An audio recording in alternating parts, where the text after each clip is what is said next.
enchanted love Yes. as the focus. What do you mean by that? Okay. I think, you know, often we fall in love, right? Mm-hmm. You fall in love and you're just high and you're just like helium toes. You're just in this altered state of consciousness, right? Right. So the dominant social wisdom says that doesn't last. That doesn't last, and that ultimately you come to ultimately reality sets in. That's what the dominant social wisdom says. That doesn't last, that high, that euphoria doesn't last, and that's because it was all projection and it was all infatuation and delusion, and then reality sets in. Well, after a certain point in my life, I realized, just my truth is I don't have to buy that. I think the exact opposite is the truth. That was reality. From a spiritual perspective, that was reality, and then non-reality set in. What really happened is that we, at this point in our development, do not have the personality structures capable of handling that much love, taking in and staying with that level of right perception. That euphoria is our natural state. That euphoria is a spiritual high. The issue is that you did not see the person really. The issue is that you saw them so really. You saw them the way God would see them, and that's why you were happy. How do you sustain it? Listen, most people are out there saying, you know, that could be true. Yeah, thank you very much. That would be wonderful. But that runs contrary to my experience. I mean, old Bill is looking a little ratty to me. You know, the reason it is contrary to our experience is because of what I said before. We are trained to be judgmental.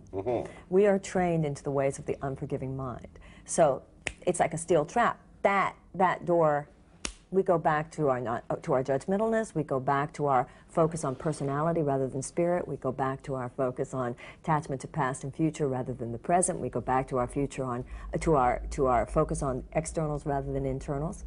And so the essence of the person, which we had grasped for that very short time, is lost to us.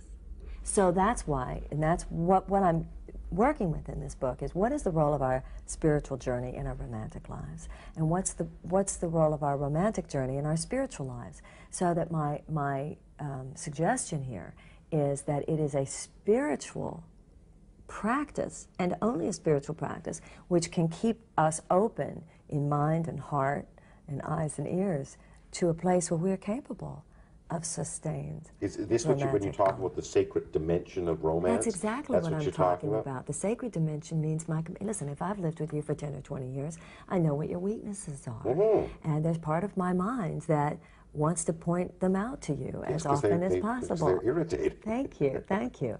Well, you get enough of that from me on any given day, and you're no longer in love. Tell me about forgiveness and why it's important, and what you have to do to forgive in a day-to-day relationship. Well, forgiveness means the choice to focus on people's innocence rather than their guilt. It's not that people don't make mistakes. We all make mistakes. But the issue is just a more sophisticated version of, do you choose to see the glass as half empty or half full? What in you am I going to focus on today?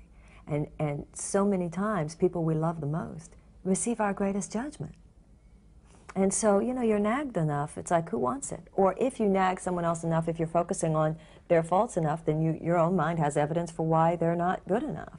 Sure, of course. So people don't stay in there to move through those conflicts often, to see the beauty which lies beyond. Now, then the issue becomes, okay, I could maybe convince you intellectually that forgiveness is key, but even then, it takes more than an intellectual commitment to forgive. Exactly. In order to be able to do it. And that's why prayer is so important. That's why meditation is so important.